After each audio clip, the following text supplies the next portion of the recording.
So recently, there's been a tragic school shooting at Uvalde, Texas, that claimed the lives of 21 people, 19 of which were children. Meghan flew to Texas and paid her respects, also donated blood, donated food and beverages for the volunteers and the people who have also come to pay their respects. And I believe she also offered financial aid to family members who are grieving tremendous loss. And of course, it didn't take long for the British media to attempt to hijack this kind gesture and turn it into some weird nightmare narrative that Meghan is trying to make it about herself, and Meghan's taken advantage of this tragedy by bringing Netflix camera crews for their show. A show, mind you, that neither Harry or Meghan has ever said that that's what they're doing. As far as we know, or as far as has been officially announced by Archewell, the only two projects that they did talk about was Pearl, which is no longer happening, and the documentary about the Invictus Games. So there's that. Now, lots of reporters that were at Ground Zero denied avidly. Many of the volunteers that were there also denied those claims, saying that Meghan showed up very unassuming, wearing a baseball cap, black mask, jeans, didn't come with a crew of cameramen, didn't come with an entourage. It was her, I believe, one of her employees and a bodyguard. They didn't make a big deal, to the point where many of the volunteers had no idea that it was Meghan. She just simply introduced herself as Meghan, and one of the volunteers even said that they assumed that she was a neighbor, like a mom in the neighborhood, just like they are, showing up, doing a good deed during a terrible time. The program director at the center that Meghan went to volunteer, I believe her name was Sue Brankin, even gave a story of how things developed, finding out that Meghan was going to be there. She didn't even share that Meghan was going to be volunteering to her husband. She didn't tell any of the volunteers. There's only a couple eventually figured that it was Meghan, and one of them asked for a picture. Meghan, of course, was nice and obliged, took one photo, but that was it. So the narrative that the UK press and the salty Kens and Karens of the monarchist crew are trying to amplify is nothing but a lie. Nothing but a lie. And it's been quite refreshing to see so many in the UK or the US media who were actually there shut these lies down very openly, shutting this crazy narrative down.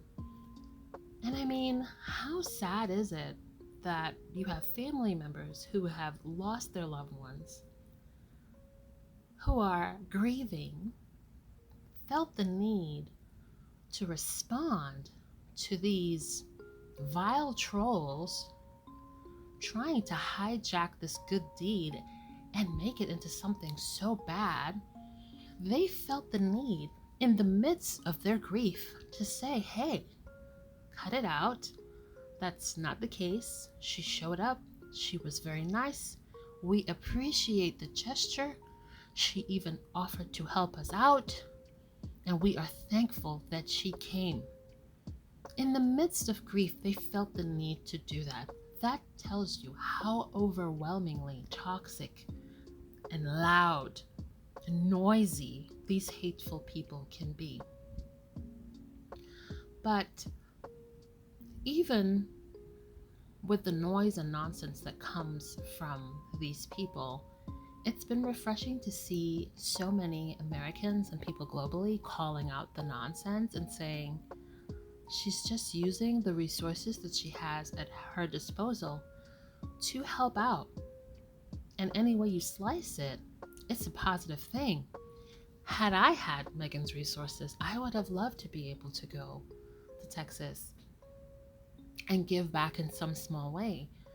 Because at the end of it all, those precious babies are gone. And these people are experiencing grief that most of us have never had to gone through. Like, I can only imagine the sorrow and horror of the parents finding out that there's a shooting at the school of their children. And I would imagine praying to God that their babies are safe and secure. And then finding out that their worst fears have been realized. It breaks my heart. And I remember for the day, and every time you see a new photo of a new baby that was killed, it brought me to tears, because all I think about is the screams of horror that those children must have been crying before this senseless violence occurred. Like, it makes me so mad.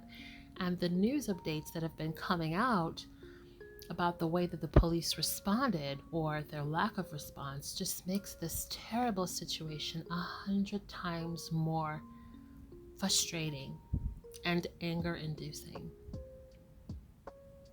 But this entire fake outrage from the salty Kens and Karens of the monarchist crew sort of reminds me of this weird disparity between their reaction to Harry and Meghan, like living their lives, Harry playing polo, Meghan showing support for her husband. They're all up in arms about everything that they do. They went to New York, did some good with Global Citizen. They're up in arms. But where is the passion and the fury and the emotion for Andy? For Prince Andrew? For the enormous payment made, which, come on, let's face it, there's some taxpayers' money that went out in that payment. Where's the fury for that? Also, when you look at the comments from a lot of these people, I've noticed that they're so emotionally charged with attacking Meghan. And where's the emotion and the sorrow for the tragedy that occurred? Huge disparity there. So that just tells you the caliber of people who are carrying on with their hate crusade based on classism, racism, ignorance, bitterness. Just who knows? Perhaps it's a cocktail of them all. That lets you know the type of people. But like I said, the only refreshing thing to come out of this is that so many other people who don't pay attention to the royalist crowd and don't pay attention to Harry and Meghan and the British royal family have caught wind of this overwhelmingly obsessive vitriol directed at Meghan for no reason. And they've been calling it out. I'm seeing so many Americans taking note and saying, okay, come on there now. We are all going through a very hard time. Lives have been lost. What are you doing? This is a good thing. This is what people do in times of sorrow and tragedy. You band together. If you don't have much to give, you give your time. You donate. You give your blood. You give money. You give thoughts and prayers. Why do you have this much hate and energy in your heart to be mad at someone for doing good. And not only that, then you're adding lies in order to drum up even more hate. So you're just loud and angry and wrong. It's ridiculous. But anyway, I just wanted to touch base on that. Also, there are some GoFundMes and different charities that have been helping out with the families of the victims.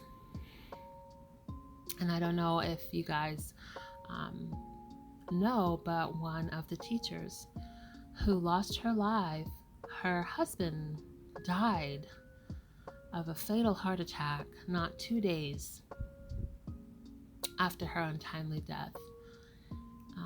And their children remain, and they'll be in the care of family members. So there are lots of different charities and GoFundMes. If you have any resources or you'd like to, I'll add some links. Feel free to give if you can, and just try to be a positive force in such a negative world. And I hope that wherever you guys are, that you're safe, that your loved ones are safe. And I'll talk to you guys in another video. Bye.